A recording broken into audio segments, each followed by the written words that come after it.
welcome. Hi guys, welcome. It's me, Shyla, and you're watching Shyla Reads Badass Lit. What's up? Happy Saturday, guys. So today I would love to talk about what makes a good love story and my favorite love stories of all time. I did this of books and TV shows because I'm like a huge TV fan, and yeah, let's get into it. So first off, I want to talk about what makes a great love story. Some love stories are epic, and some can be great just being a contemporary, you know, they kind of meet like a meet cute and all that kind of stuff. So this is my thoughts, my opinions on what makes a great love story. Number one, I think that what makes a great love story is if the two characters who are falling in love are both independent and they don't necessarily need the other person, but they want them to be in their life. No, I don't need anyone because I am independently strong by myself, but I would love to have my friends and my husband, and I would love to have them in my life. So that's why I keep them around, because it makes me happy. But I also make me happy too. So that's what I kind of think. Number one is that you should be independent and happy as you for the characters. Or you can take it to your real life if you want. Number two, I used to like this, but now I'm kind of like, it's too easy. Number two is no love at first sight. So I used to love this concept of like soulmates, and I still kind of do. It just, I guess it kind of depends on my mood. But as I've grown older, I've realized that what I want in a love story is a little bit more complex than that. It's not that I don't find those stories where it's like they see each other and it's like boom. It kind of reminds me of What If It's Us, where Arthur sees Ben for the first time and he's like, okay, hi, and then he talks to him and he's like, okay, I really like this guy. And then, which is cute, and I loved it, totally loved it. But I don't know, I like a slow burn. My favorite trope, honestly, is when they hate each other. And then they end up being like, oh, we're kind of the same, like we're kind of similar, but you know, we know how to push each other's buttons type thing. Yeah. No love at first sight. I need a slow burn, complex love story. Number three, I think it's needed as characters for there to be character development within that love story. So if that love story doesn't work, then it's time to cut it off. Like with that character growing and becoming independent, right? Because that's number one, is becoming independent and loving who you are. So if that partner isn't doing that for them, isn't allowing them to grow that way, then cut it off. There needs to be definitely some character development for me, and a story arc times 100 needs to be like the thing. Number four, I think that seeing the best and the worst of someone and loving them regardless, supporting them regardless, as long as it's not toxic, maybe even it's a bad past or like crazy family. If it's truly love of your life, then the family or bad past should not affect that love. That's just my opinion. And number five, I put love is patient, love is kind, love is tragic, okay? I need some high stakes within my love story. You know, like what are they gonna lose? How are they gonna lose it? Are they about to lose themselves or each other? I need something that's like going to make me cry. I don't need it necessarily, but it's like my heart would say I want them to get together and have babies and have a family and live happily ever after. But my head's like, that's too easy, okay? We need something a little bit more dramatic than that. Plus, when I'm reading a book or watching a TV show or even watching a movie, like I need some high stakes and I need it to be kind of dramatic because I'm reading it for entertainment, right? Let's get into my all-time favorite love stories. Oh my God, I love, and I will cry over these people still. Okay, first, not number one, but first, I loved reading Carry On by Rowell because it was different, but in a familiar setting, meaning, you know, similar to Harry Potter world, obviously a play on that. The way that it was done was so beautiful, and it was almost simplistic, and like the way that the spells were weaved in, the characters were on point, and I loved watching the slow burn of Simon and Baz. One, I love a antagonist or villain to hate. I like love to hate them and hate to love them. But like over the time of reading the story, like you just start to fall in love with Baz. Like, Simon was cool. Simon was the chosen one. Simon was Harry Potter. But Baz was a better version of Draco Malfoy. And I love, oh my God, I loved him so much. If you haven't read Carry On, it is kind of, okay, so she wrote Fangirl, right? A story about a twin who writes fan fiction about Harry Potter-esque story, gets a lot of hits, blah, blah, blah. It's a love story too, it's awesome. Carry On is she grabbed the pieces of fan fiction and turned it into a real story. So this is the story of Simon and Baz that was in Fangirl. Anyway, it's so cool. It's a quick read. I read it in a day. My lovely husband, before we got married, got me this book signed by Rainbow Rowell. I gotta show you guys the cover real fast. Okay, so this is Rainbow Rowell's Carry On. It looks like a pretty thick book, but I swear I read it in a day. It is super cute, and they've made like graphic novels out of this book, and they are beautiful. It is, Lev Grossman called it a triumph, and it literally is. It's so good. Okay, next is, I have this somewhere. Yeah. Farah and Rysand from A Court of Thorns and Roses. Oh my God.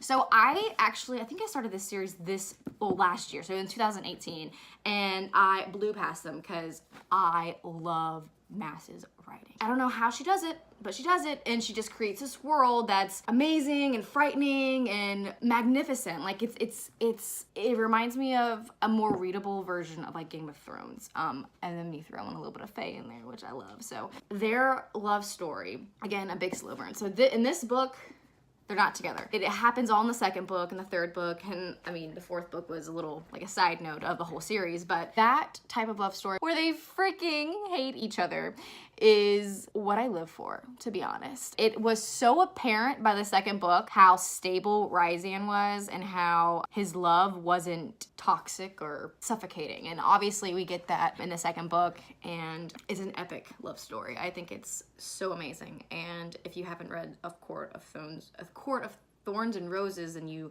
should do so this year. Third one is again Sarah J. Maas, Aelin and Rowan from her Throne of Glass series. So this series, first off, with the romances, did really well in this book. She goes from kind of liking on the prince and then having a relationship with the commander of the guard or whatever. And then that all goes to shit, and she ends up finding Rowan, who is a high fae, not a high fae. He's, I don't know if the terms are the same.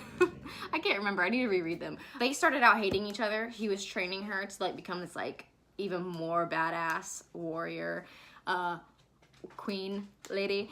And it was during this time where she's still trying to accept her role as Queen of Terrazin, and she's going through some shit, and Rowan is too, and he doesn't want to admit that he loves her or is in love with her, and there's a whole crazy backstory that I can't really get into without like spoiling everything for you, so I'm just gonna keep it at that. Farah and Rysand is epic, but this love story is epic in like the cosmos proportions, like dimensionally awesome. If you were to read anything out of this list, I would say go freaking read Throne of Glass right now. What are you doing? Why haven't you read it yet? Fourth, did I say fourth? Fourth on my list is off a TV show that really got me into TV, which is awesome. This is Elena and Damon from The Vampire Diaries. This love story started out a little shaky and weird because if you've watched it, Elena was with his brother Stefan for like ever. I mean, not really ever, but kind of. And while she was human, she loved Stefan. And then something crazy happened where she had to be turned into a vampire, blah, blah. She ends up kind of, like when you turn into a vampire, you kind of change as a person. Like your needs and desires are different, or they're heightened. And Stefan was trying to protect her still, but she's a vampire. The girl can handle herself. Again, love doesn't work without being independent.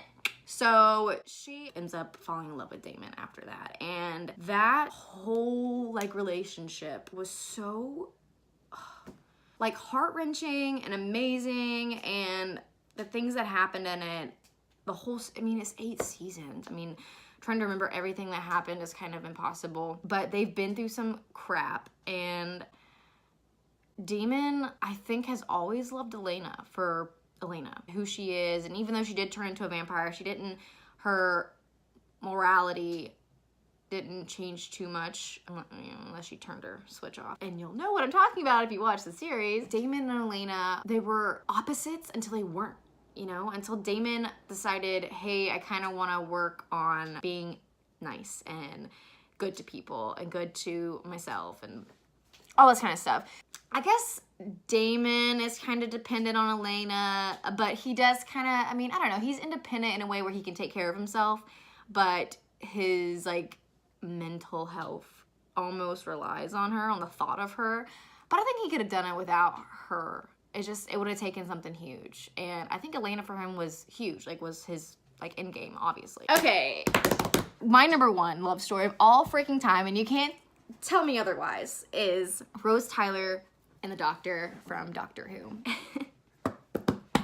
My nerd showing. So, if you haven't watched Doctor Who, it's a BBC show. It's been going on for about 50, 60 years now, and it is epic. Like, badass to the point where it'll change your perspective on life, on the universe, on our planet, about people in general. When I first started watching the show, it made me want to be a writer for TV. It made me want to write stories like this. Again, if you haven't watched it, the first season is great, but it is old, so it looks a little weird. But the messages in each episode still ring true. And then when you get to the second season, you get to meet the 10th Doctor, and that's played by David Tennant. And that's when this epic love story really kicks into high gear. They don't outright say it until the very end, like really show that these people are in love with each other. But if you go back and watch this season 2 and even season 1, you see like these like long looks at each other. Rose being completely down with his regeneration. The adventures, she's again able to take care of herself even on different planets, on these like crazy otherworldly places. And she's kind and she's empathetic, and she really mirrors the Doctor in a way. I mean, she's human though, you know, so she's fragile and he tries to take care of her. But it's so tragic. I think a lot of these, besides Simon and Baz, we'll get book 2 this year, a lot of these have like tragic beginnings or tragic endings. And it's not really endings, it's just, I mean, this one was. I'm about to cry just thinking about it. So the episode is Doomsday, I think, and basically Rose gets trapped in another dimension, and it's the dimension where the Doctor doesn't exist. She's like completely wrenched out of this world, and there's this heartbreaking scene where they're on like the wall. So she's just leaning on this wall and tears are like running down her face, and then his face is like devoid of any happiness and hope. Like, he saves the world countless and the universe countless of times, and the universe couldn't give him this one thing: love. Seriously, like, tearing up. One of the most tragic scenes in this